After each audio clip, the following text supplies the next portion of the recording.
what does he need? Fly it in. Fox is paying for it. You know, he's every creepy, tangible little environmental detail or piece of animal anatomy or whatever this guy fucking needs. He is going to create this planet.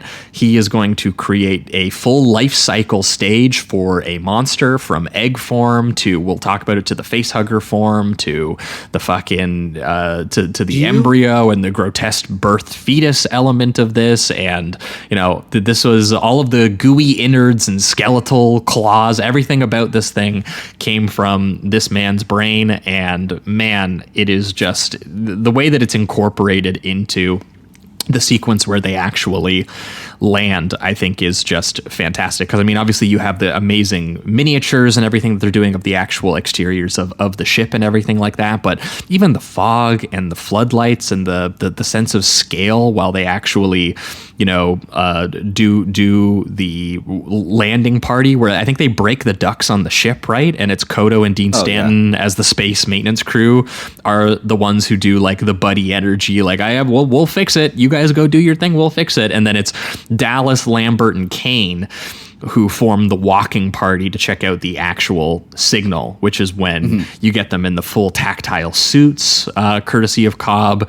You get the giant ship's like docking legs. You get Ash watching from the fuzzy camera as they eventually do come upon that mysterious crashed horseshoe wishbone shaped derelict ship, which is obviously like an iconic thing now, and it got explored a little bit more in Prometheus for anyone who likes where Ridley Scott eventually did with the prequel stuff. But like as a purely just like mysterious, like what the fuck is that thing? Yes, like just what an accomplishment of design and production. I don't know what you call this. Like it's also production design, but like construction.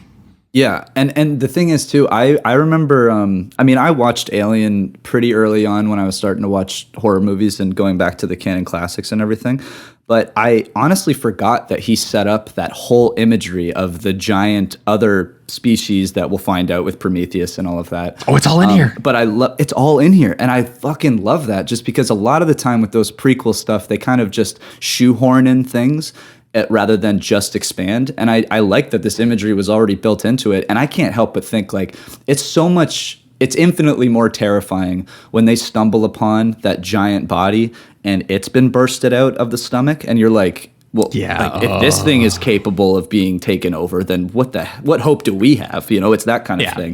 And, I mean, like that's obviously one of the most iconic shots in the movie that they apparently had to fight to keep that shot in the movie because it was such an expensive shot. It was such an expensive shot was the thing. And I guess for Ridley Scott and for the designers, they were like, okay, but see, you're going to get accusations of us making a gruesome B movie. And he was like, the way that you get around that is by implying a larger history, implying something vast and cosmic. And he was like, if you have a shot in, like, other than this is a creature feature contained in a ship, he was like, we need at least one sequence where there is an ancient mythology that's, you know, has a little bit that we could show off the artistry and we could make it feel like a blockbuster, even very briefly, even if it's like, yeah, we're walking into what is the, you know, the corpse pile of a previous society or whatever it ended up, you know. Prometheus, he obviously answers some of these questions, and I think some of those details were already planned around this time, like they had kind of come up with a little bit of a history for it.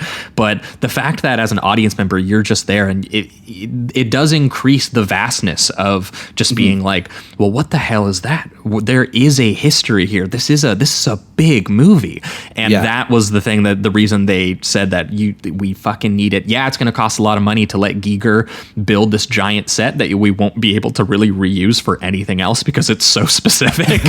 Like there's just, you know, you're going to just own this set, and obviously not anticipating that they were going to make a bunch of sequels and, you know, all that kind of stuff as well. But, you know, at the time, but like, God, the weird vaginal shaped paths of the architecture, the like oily skeletal design, the way that they almost look like these walking flashlights, like crawling inside like a monster's esophagus or something on their way to the space jockey, who's the fossilized giant alien who has like grown into his like weird cockpit gun that was designed to Yeah. be like this weird phallic thing. But then also, the exploded chest cavity, I think, is the detail that is the most off-putting, because obviously there's the foreshadowing. For anyone who was watching it for the first time, they were like, that seems specific and kind of ominous, but you don't know exactly why. And now when you watch it, you're like, oh God, God. And that's what, like, that's, I think, why this movie works so well too. Like, I do actually like what he expanded on later on with the prequels and all that, but